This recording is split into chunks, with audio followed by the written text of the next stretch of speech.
हरे कृष्णा। तो आज हम लोग चर्चा कर रहे हैं श्रीमद् भागवतम फर्स्ट कैंटो, इसका fourth chapter, the appearance of Narad मुनि। नारद मुनि का प्राकट्य। और इसके श्लोक संख्या 26 में हम कल चर्चा किए थे। एवं प्रवृत्तस्य सदा भूतानां श्रेयसी द्विजा सर्वात्मेकनापि यदा न तुष्येत् हृदयं ततः। तो श्रील व्यास देव जी कलयुग में लोगों की दुर्दशा को देखते हुए, उस पर विचार करते हुए एक वेद को चार वेद में विभाजित किए, कई पुराणों की रचना किए, महाभारत की रचना किए, और इसके अलावा भी बहुत सारे अन्य ग्रंथों की रचना किए जिनको अपने प्रमुख छह शिष्यों के माध्यम से उन्होंने प्रचार प्रसार करवाया। लेकिन ये सब रचना करने के बाद भी, यहाँ तक कि महाभारत यानी भगवत गीता, उसका रचना करने के बाद भी उनके हृदय में संतुष्टि नहीं है। वो असंतुष्ट फील कर रहे हैं, उनको ऐसा कुछ कमी महसूस हो रही है। वो सोच रहे हैं कि कुछ तो कमी रह गई है। ये भी उनके मन में असंतुष्टि का भाव क्या है कि उनको ये लग रहा है कि ये भी पूर्ण नहीं है, ये भी पूर्ण रूप से व्यक्ति को हेल्प नहीं कर सकता है पूरी तरह से। तो इस प्रकार से वो जो है ये सोच रहे थे। हमने कल चर्चा किया था। अब आगे वर्णन कर रहे हैं। नाति प्रसीद हृदय सरस्वत्यास्तते शुचौ वितर्कयन् विविक्तिस्था इदं चोवाच धर्मवित्। Thus the sage, being dissatisfied at heart, at once began to reflect, because he knew the essence of religion, and he said within himself, Na ati prasidata, not very much satisfied. Although he was little bit satisfied also, because थोड़ा संतुष्ट थे क्योंकि उन्होंने ये देखा कि वेद को उन्होंने इस प्रकार से प्रस्तुत कर दिया है कि यहाँ तक कि इस कलयुग के जो द्विज बंधु हैं, शूद्र हैं, वो भी उसका लाभ उठा पाए। हालांकि उन्होंने दिया तो था, पुराणों में भी भगवत भक्ति का जो 18 पुराण है उसमें भी भगवत भक्ति का वर्णन है, शुद्ध भक्ति का भी वर्णन है। और महाभारत में भगवत गीता है, उसमें तो भगवान कृष्ण का ही डायरेक्ट जो संवाद है, उसमें उसमें तो अल्टीमेट इंस्ट्रक्शन भगवान कृष्ण प्रोवाइड किए, इसमें कोई संशय नहीं है। तो उन्होंने जो पूर्ण सिद्धि को प्राप्त करने के लिए, भगवान की शुद्ध भक्ति को प्राप्त करने के लिए वर्णन तो कर दिया था, लेकिन पूर्ण रूप से संतुष्ट नहीं थे, क्योंकि उसको उन्होंने एक भौतिक तरीके से प्रलोभन देते हुए वर्णन किया था, जिसके कारण उनको ये हृदय में भी वह संतुष्टि बनी हुई थी कि क्या इसका लोग पूर्ण लाभ उठा पाएंगे या नहीं उठा पाएंगे। इसलिए वो असंतुष्ट भी थे। इसलिए न अति प्रसिद्धता हृदया सरस्वत्या तटे सुचौ। तो इसलिए इस भाव में पूर्ण रूप संतुष्टि न मिल पाने के कारण सरस्वती नदी के तट पर बैठ करके सुचौ, अपने आप को पवित्र शुद्ध करके, और वितर्कयन विविक्तिस्था इदम चा उवाच धर्मविद। तो वो इस पे जब कंtemplate किए, विचार किए कि क्या कारण हो सकता है, तब उस पे विचार करते हुए इस प्रकार से बोलते हैं। The sage began to search out the cause of not being satisfied at heart. Perfection is never attained until one is satisfied at heart. This satisfaction of heart has to be searched out beyond matter. तो यहाँ पे वेद व्यास जी, हालांकि अपने अपने लिए वो पूर्ण रूप से संतुष्ट है कि वो खुद भगवान के शुद्ध भक्त हैं और आध्यात्मिक स्तर पे हैं। लेकिन उनका असंतुष्टि का कारण ये है कि वो इस संसार के कलयुग में जो जीवात्माएं हैं और जो आने वाले हैं भविष्य में, उनका कैसे पूर्ण रूप से कल्याण किया जा सके, इसके बारे में वो असंतुष्ट। लेकिन ये जो सिद्धि है, पूर्ण सिद्धि तभी व्यक्ति को प्राप्त होती है। Perfection is never attend until one is satisfied. जब तक कोई संतुष्टि को प्राप्त नहीं कर लेता है, तब तक वास्तव में परफेक्शन हासिल नहीं किया है। या परफेक्शन को सरल भाषा में, आज की भाषा में सफलता बोलते हैं, सक्सेसफुल। तो who is a successful man, ये हमेशा क्वेश्चन मार्क रहता है। सफल कौन है, सफल व्यक्ति कौन है। तो यहाँ पे एक डेफिनेशन भी मिल गई कि सफल व्यक्ति वो है, one who is satisfied at heart. अपने हृदय में जो पूर्ण रूप से संतुष्टि को प्राप्त कर लेता है, वो जो कार्य कर रहा है उसके माध्यम से, तब उसको सफल बोला जा सकता है। And what is the meaning of satisfaction? संतुष्टि का मतलब क्या है? संतुष्टि का मतलब होता है सम्यक रूपेण तुष्टि। तुष्ट मतलब कि अ, जिसको प्राप्त करने के बाद और कुछ प्राप्त करने की कामना ना हो, उसको तुष्टि बोलते हैं। संतुष्टि मतलब कि व्यक्ति शरीर, इंद्रियां, मन, बुद्धि और आत्मा चारों स्तर पे संतुष्ट हो गया, चारों स्तर पे तुष्ट हो चुका है, उसको संतुष्टि बोलते हैं। यही कारण है कि जब तक कोई आध्यात्मिक स्तर पे कार्य नहीं करता है, भगवान की भगवत भक्ति में नहीं लगता है, तब तक वो पूर्ण रूप से संतुष्ट नहीं हो सकता है। कुछ तुष्टि तो हर किसी को मिलती है। जैसे भौतिक कार्य में जो लिप्त है, भौतिक कार्य ही जो करते हैं केवल केवल पैसे कमाने के लिए और जीवन यापन करने के लिए, तो वो भी कुछ स्तर की तुष्टि को प्राप्त कर लेते हैं। Some degree of satisfaction they also attain कुछ, लेकिन वो संतुष्टि कैसा रहता है? केवल शारीरिक स्तर पे रहता है, भौतिक स्तर पे रहता है।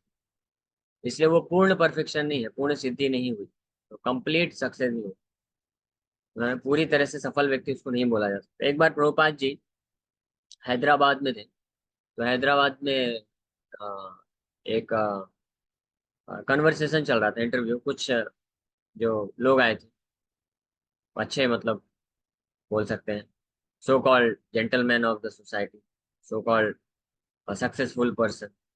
तो उनके साथ एक कन्वर्सेशन हो रहा था, तो प्रभुपाद जी उनको यही चीज समझा रहे थे कि until unless you become Krishna conscious, जब तक आप आध्यात्मिक चेतना को विकसित नहीं कर लेते, तब तक आप जो है पूर्ण रूप से जो आनंद है उसको नहीं प्राप्त कर सकते, रियलाइज नहीं कर सकते, साक्षात्कार नहीं प्राप्त कर सकते। तो उसमें एक व्यक्ति था जो ये ऑब्जेक्शन करता है, बोलता है, Swami ji, I think I do not require to become Krishna conscious. वो बोलता है कि स्वामी जी, मुझे लगता है कि मुझे जो है इतना जरूरत नहीं है कृष्ण का भक्ति करने का, because I am satisfied at my level. मैं संतुष्ट हूँ, मैं अपने ही स्तर पे संतुष्ट हूँ। मेरा अच्छा जॉब है, पैसे हैं, मेरा फैमिली है, बच्चे हैं, और मैं ईमानदारी से जॉब करता हूँ, वर्क करता हूँ और पैसे कमाता हूँ और उसको अपने परिवार वालों के लिए पालन पोषण में लगाता हूँ, इसलिए मैं संतुष्ट हूँ। हाँ। तो इस तरह से वो व्यक्ति ऐसा चैलेंज किया प्रभुपाद जी को कि ये आपका बोलना गलत है, आप ऐसा नहीं बोल सकते हैं, मैं तो पूरी तरह से संतुष्ट हूँ। तो प्रभुपाद जी उसमें बहुत अच्छा उदाहरण देते हैं। प्रभुपाद जी बोलते हैं कि एक गधा भी संतुष्ट होता है, एक सुअर भी संतुष्ट रहता है। उसको अगर कहीं पे कुछ खाने को मिल जाए, और क्या खाता है वो तो सबको मालूम है। हाँ, और मेट करने के लिए दो चार उसके गर्लफ्रेंड मिल जाएं, और इस प्रकार से वो भी संतुष्ट रहता है। तो प्रभुपाद जी बोले कि क्या ये इस प्रकार की संतुष्टि फाइनल संतुष्टि है, अल्टीमेट सक्सेस है क्या ये? तो इस तरह से प्रभुपाद जी बता रहे थे कि डिफरेंट अलग अलग डिग्री में लोग जो है संतुष्टि को एक्सपीरियंस करते हैं। जो सबसे ग्रॉसेस्ट लेवल का सेटिस्फेक्शन होता है, सक्सेस बोल सकते हैं, वो लोग केवल शरीर के लिए ही कार्य करते हैं। शरीर की इंद्र तृप्ति हो गई, उसी में उनको वो अरेंजमेंट कर लिया उन्होंने, तो वो सोचते हैं हम सबसे सफल हो गए, सबसे ज्यादा सुखी व्यक्ति हैं, सबसे ज्यादा संतुष्ट व्यक्ति हैं। लेकिन उसके ऊपर मन है, बुद्धि है और आत्मा भी है, इसको भूल जाते हैं। क्योंकि जब तक कोई शरीर, मन और बुद्धि के लेवल में भी बस कार्य करता है, तो केवल इस लाइफ में वो सो कॉल्ड हैप्पीनेस या सेटिस्फेक्शन को प्राप्त कर सकता है। But what about next life?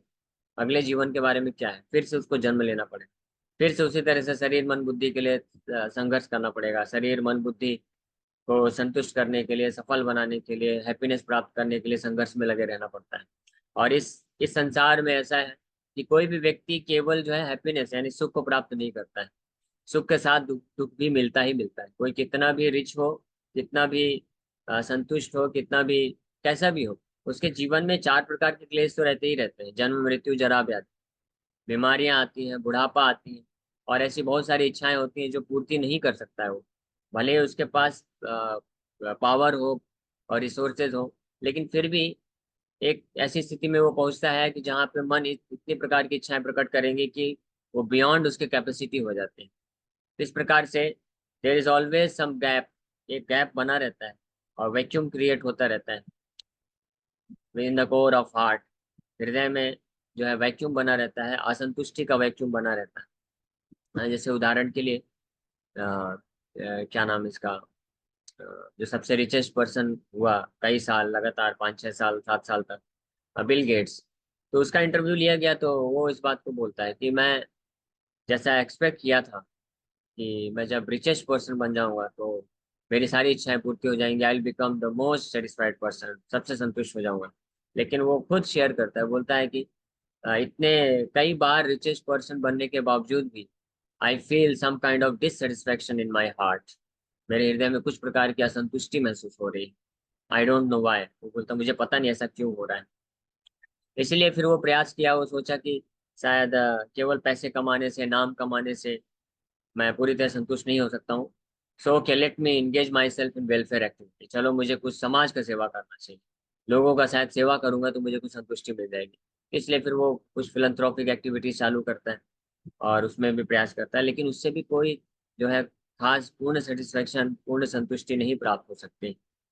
ऐसे कई लोग हैं जो ये कार्य करते हैं। Until unless one reaches to the point of serving Krishna, जब तक कोई कृष्ण को सेवा करने के स्तर तक नहीं पहुंच जाता है वो संतुष्ट नहीं हो सकता है, कितना भी अरेंजमेंट कर ले। क्योंकि वो हमारी नेचुरल पोजीशन है, वो वास्तविक स्थिति है। क्यों हमारी वास्तविक स्थिति है? क्योंकि हम लोग ये शरीर नहीं है। ये बात को बड़े ध्यान से समझना चाहिए। इसलिए हम ये शरीर नहीं है। इसलिए शरीर के स्तर पे हम जो भी कार्य करेंगे, शरीर के लिए या अपने खुद के शरीर के लिए या अन्य किसी भी शरीर के लिए जितना भी कार्य करेंगे, वो ना तो हमको संतुष्ट कर सकता है ना उन व्यक्तियों को संतुष्ट कर सकता है। और शरीर में ये दोनों प्रकार के शरीर आते हैं। भौतिक शरीर, ग्रॉस बॉडी, जो हम देखते हैं आँख कान नाक इंद्रियों वाला। और इसके अंदर सटल बॉडी होता है, सूक्ष्म शरीर होता है, जो मन बुद्धि अहंकार से मिलकर बना हुआ है। इसीलिए कोई व्यक्ति अपने ग्रॉस बॉडी यानी स्थूल शरीर है, इस शरीर को कितना भी संतुष्ट कर ले, सारे कंफर्ट्स दे दे, इंद्र तृप्ति के साधन दे दे, जितनी भी इंद्रियां हैं उनको जो है संतुष्ट करने के लिए सारे आपके पास संसाधन क्यों ना हो, तब भी संतुष्ट नहीं होगा। फिर मन के स्तर की संतुष्टि को प्राप्त कर ले। मन का स्तर का संतुष्टि कैसे होता है? इमोशनल बॉन्डिंग से। अच्छा रिलेशनशिप है, अच्छे व्यवहार है, आपके अच्छे फ्रेंड्स हैं, रिलेटिव्स हैं जो आपको बहुत प्रेम करते हैं, तो उससे मन के स्तर का संतुष्टि मिल सकता है। बुद्धि के स्तर का संतुष्टि प्राय वो लोग खोजते हैं जिनके पास शार्प इंटेलिजेंस होता है। वो लोग जो है कवि बनते हैं, राइटर्स होते हैं, या साइंटिस्ट होते हैं जो कुछ रिसर्च करके कुछ जो एक्सपीरियंस करना चाहते हैं। हाँ, और अहंकार के स्तर पे भी संतुष्टि वो लोग प्राप्त करना चाहते हैं कि अपने कि मैं जो है भारतवासी हूँ, मैं मनुष्य हूँ, और इसलिए मेरा ये कर्तव्य है कि अपने आप को कुछ आइडेंटिफाई करके उसके लिए कार्य करना। लेकिन ये चारों स्तर क्योंकि भौतिक शरीर के अंतर्गत ही आता है, मैटर के अंतर्गत आता है, इसलिए इनको इनके इस स्तर पे कार्य करने पे भी व्यक्ति पूर्ण रूप से संतुष्ट नहीं हो सकता है, और उसको बार बार जन्म लेके बार बार ये प्रयास करते रहना पड़ता है, जब तक कि वास्तविक स्थिति जो है आत्मा, आत्मा के स्तर पे कार्य ना करे। और आत्मा का स्तर पे कार्य करना मतलब आत्मा भगवान का अंश है, परमात्मा का अंश है। इसलिए जब उनके लिए कार्य करता है, उनकी सेवा में लगता है, उनके बारे में श्रवण करता है, उनका कथा श्रवण करता है, उनके नाम का जप करता है, तो जो जिस लेवल का, जिस स्तर का संतुष्टि व्यक्ति प्राप्त कर सकता है वो बियॉन्ड इमेजिनेशन। इसलिए गीता में भगवान बोलते हैं, यम लब्धा लब्ध्वा चा परम मन्यते न तत अधिकम, कि जिस स्तर को, इस आध्यात्मिक स्तर को प्राप्त करने के बाद वो जो सेल्फ रियलाइज सोल होता है, आत्म साक्षात्कार प्राप्त हुआ व्यक्ति होता है, वो अन्य किसी भी चीज को जो है श्रेष्ठ नहीं मानता है। और आत्मा के स्तर पे भी दो लेवल पे रियलाइजेशन होता है। एक तो ब्रह्म, ब्रह्म के स्तर पे होता है, अहम ब्रह्मास्मि, मैं ब्रह्म हूँ। I am not the product of this material world, मैं इस भौतिक जगत का नहीं हूँ। इस बात को जो समझ जाता है और इसको थोड़ा भी साक्षात्कार अगर कोई प्राप्त कर लेता है कि मैं ये भौतिक शरीर नहीं हूँ, मन नहीं हूँ, मैं बुद्धि भी नहीं हूँ, इसलिए मन की जो व्याधियां हैं, मन के जो संतुष्टि असंतुष्टि है, बुद्धि की संतुष्टि असंतुष्टि है, शरीर की संतुष्टि असंतुष्टि है, इससे मैं प्रभावित नहीं होता हूँ। ये अगर कोई इतना भी समझ जाता है ना इस संसार में, ऐसे भी बहुत कम ही लोग रहते हैं, वैसे तो बहुत रेयर है ये भी, कि अगर कोई इस स्तर पे पहुंच जाए कि मैं ये शरीर नहीं हूँ, मैं मन भी नहीं हूँ। क्योंकि ज्यादातर लोग इस संसार में परेशान हैं, दुखी हैं। क्यों? क्योंकि वो लोग अपने आप को मन समझते हैं, अपने आप को शरीर समझते हैं। इसलिए मन जो है जैसे ही विचलित होता है, मन कुछ इच्छाएं प्रकट करता है, नहीं पूरा कर पाते हैं तो असंतुष्ट होता है। मन मन को कोई ठेस पहुंचा दिया, किसी ने इंसल्ट कर दिया, कुछ बोल दिया, या शरीर को कुछ बोल दिया कि अरे या कुछ कमेंट कर दिया कि आप इस तरह से हैं, आप बुद्धू हो, आप मूर्ख हो, या आप जो है बदसूरत हो, आप बहुत मोटे हो, ऐसा है वैसा है, बहुत सारे जो भी चीजें हैं, या हम खुद अपना इमेजिनेशन करते हैं कि मैं ऐसा हूँ वैसा हूँ, अपने शरीर या मन या बुद्धि के स्तर पे जा करके। तो हम हमेशा जो है डिमोटिवेट होते हैं, फ्रस्ट्रेट होते हैं, और हमेशा डिससेटिस्फेक्शन, असंतुष्टि हृदय में बनी रहती है। लेकिन जैसे ही कोई व्यक्ति इस समझ को प्राप्त कर लेता है और साक्षात्कार को प्राप्त कर लेता है, यहाँ तक कि केवल ये इन्फॉर्मेशन भी बहुत सफिशिएंट होता है, पर्याप्त होता है। अगर कोई केवल ये जान ले और मान ले कि मैं ये शरीर नहीं हूँ, मैं मन नहीं हूँ, मैं बुद्धि नहीं हूँ, तो वो भी कुछ हद तक, काफी हद तक, ये जो शरीर मन बुद्धि के कारण जो उसको परेशानियां आती है जीवन में, चिंता होती है, एंग्जाइटी होती है, डिप्रेशन में जाता है, तो उससे वो ऊपर उठ सकता है। इतना पावरफुल है केवल जान लेने से और उसको स्वीकार कर लेने से। जैसे गीता भगवान बोल रहे हैं कि आप शरीर नहीं हो, आप मन बुद्धि नहीं हो।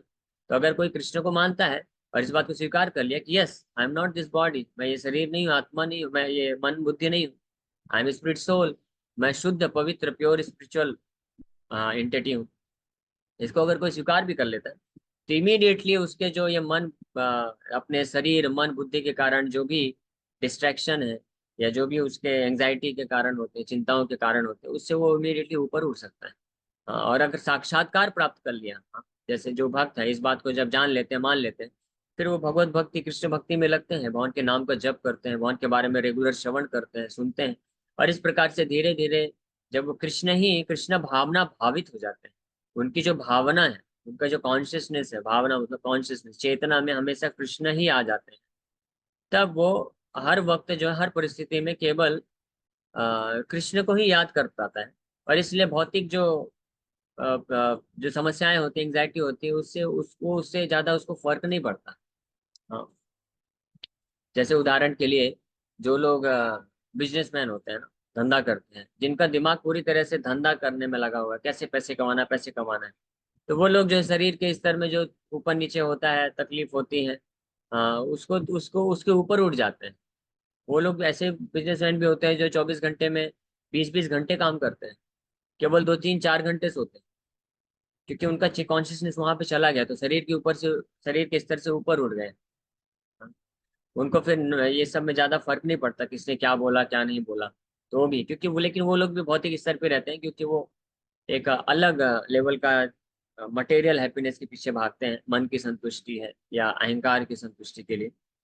लेकिन उसके भी ऊपर आत्मा के स्तर का कार्य होता है। तो आत्मा के स्तर पे अगर कोई जान लेता है, मान लेता है, तो वो इमीडिएटली मुक्त हो सकता है। और अगर साक्षात्कार प्राप्त कर लेता है कि yes, I am the eternal servant of Lord Krishna, कि मैं भगवान कृष्ण का सनातन दास हूँ, भगवान कृष्ण मेरे साथ हमेशा है, और भगवान कृष्ण हमेशा सुरक्षा देने के लिए तैयार है, और मेरा केवल एक एक ही मात्र कार्य है कि मैं भगवान कृष्ण का स्मरण करूं, उनको प्रेम करूं, उनको सेवा अर्पण करूं। और भगवान हमेशा जो भी अपने भक्तों के द्वारा छोटा सा छोटा भी सेवा अर्पण किया जाता है, उसको स्वीकार करने के लिए तैयार रहते हैं। तो इस ज्ञान को प्राप्त कर लेना, जान लेना, मान लेना भी अपने आप में बहुत हेल्प करता है। इसलिए बहुत जरूरी है कि इस भगवत गीता के ज्ञान को दूसरों तक पहुंचाया जाए, एटलीस्ट पता तो चल जाए किसी को। जैसे एक आपको एग्जांपल देता हूँ। एक बार अमेरिका में एक रथ यात्रा हो रहा था, इस्कॉन के भक्त लोग कर रहे थे रथ यात्रा, जगन्नाथ बलदेव सुभद्रा महाराज। और रथ यात्रा में कीर्तन करते हैं भक्त लोग, रथ में चढ़ के ऊपर चढ़े थे कुछ भक्त लोग, और साथ साथ में एक भक्त वहां पे बीच बीच में अनाउंसमेंट करते थे कुछ। हाँ, कीर्तन के बीच बीच में कुछ उनको, लोगों को थोड़ा स्पिरिचुअल नॉलेज भी देते थे, समझाते थे कि हम ये क्या कर रहे हैं, जगन्नाथ जी कौन है, हम कौन है। तो ऐसे ही एक भक्त है, जोर जोर से अनाउंसमेंट करते हुए बोल रहे थे कि भगवान, the supreme lord teaches us in Bhagavad Gita, भगवान परम भगवान हमको भगवत गीता में शिक्षा देते हैं क्या, that we are not this body, we are spirit soul. बोले कि हम ये शरीर नहीं है, हम लोग पवित्र, पूर्ण रूप से शुद्ध पवित्र आध्यात्मिक आत्मा है। तो उसी रथ के पीछे पीछे एक बहुत ही मोटी सी लेडी, वेरी फैट लेडी, वो भी चल रही थी, किसी तरह से प्रयास कर रही थी, उसको बड़ा तकलीफ होता था चलने में।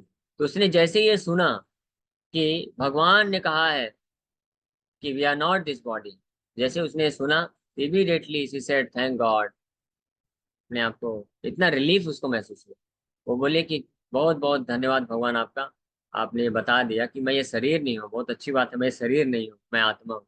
सोचिए वो कितना परेशान रहती थी, ये शरीर को, इतना भारी भरकम शरीर लेकर के चलना, कई लोग उसका मजाक उड़ाते थे, कमेंट करते थे, और अच्छे से वो कार्य नहीं कर सकती। ऐसे हम सब के साथ है, हम सब जो है कभी एंग्जाइटी में आते हैं। अगर आप रिसर्च करेंगे, डीपली सोचेंगे ना, आपको कभी भी तनाव आ रहा है, कभी भी आप डिप्रेशन में जा रहे हैं, डिमोटिवेशन में जा रहे हैं, तो आप डीपली अगर गहराई से एनालिसिस करेंगे तो आप पाएंगे कि केवल और केवल ये शारीरिक चेतना के कारण, बॉडली कॉन्शियसनेस, हम अपने आप को शरीर समझते हैं।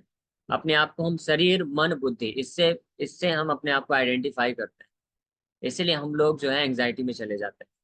लेकिन जैसे ही कोई ये समझ गया कि मैं शरीर हूं ही नहीं, मैं ये मन हूं ही नहीं, मैं ये बुद्धि नहीं हूँ, कोई बोलता है कि तुम बहुत मूर्ख हो, तुमको इतना बार समझाता हूँ कुछ समझ में नहीं आता है, हाँ, तुम्हारा जो बुद्धि है ऐसे ऐसा लोग बोलते हैं। तो उसमें व्यक्ति जो रहता है वो डिप्रेशन में चला जाता है। वो सोचता है अरे मैं किसी लायक नहीं हूँ, मैं पूरी तरह से यूजलेस हूँ, मेरा जीवन का कोई मतलब नहीं है। तो वो मैं बोलता है कि मैं पूरी तरह से यूजलेस हूँ, मेरा कोई मतलब नहीं। लेकिन वास्तव में मैं नहीं हूँ। मेरा बुद्धि जो है कमजोर है, हाँ, या मेरा मन जो है बहुत सेंसिटिव है, या मेरा शरीर जो है कमजोर है, या मैं शरीर से बदसूरत दिखता हूँ, या ज्यादा स्ट्रांग नहीं हूँ, मैं दुबला पतला हूँ, मैं छोटा हूँ, ज्यादा लंबा हूँ, चौड़ा हूँ, ये है वो है, जो भी है वट एवर इट में भी। तो इसके कारण ये है। लेकिन मैं ये सब नहीं हूँ, मैं अलग हूँ, मैं प्योर स्पिरिट सोल हूँ। इस जन्म में मुझे अभी ऐसा शरीर मिला है। लेकिन किसी जन्म में हम लोग इंद्र भी थे, हाँ, गंधर्व भी थे, जो बहुत सुंदर होते हैं, बहुत सुंदर गाते हैं, बहुत सुंदर बोलते हैं, बहुत सुंदर नाचते हैं। शरीर की सुंदरता उनकी बहुत दिव्य है। लेकिन कभी जन्म में हम वो भी बने थे, और कभी जन्म में हम कुत्ता बिल्ली सुअर भी बने थे। तो क्या डिफरेंस है, क्या फर्क पड़ता है? जैसे आप कपड़े पहनते हैं, तो कभी आपने नॉर्मल कपड़ा पहन लिया, कभी जो है ऐसे ही रूम पे बैठे हुए हैं, घर पे बैठे हुए हैं, तो फटा कपड़ा भी पहन के बैठे हुए हैं। अभी कोई आके बोलेगा अरे आपका कपड़ा फटा हुआ है, तो थोड़ी ना आप डिप्रेशन में चले जाएंगे। आप सोचेंगे हाँ ठीक है, कपड़ा ही तो है, चेंज कर लूंगा, दूसरा पहन लूंगा, क्योंकि आप जानते हैं मैं थोड़ी ना फटा हुआ हूँ, मैं हूँ। लेकिन ये कपड़ा है, कपड़े का प्रॉब्लम है, तो ये तो बदल जाएगा। तो इसमें इतना एंग्जाइटी में क्यों जाना, इतना परेशान क्यों होना, डिप्रेशन में क्यों जाना?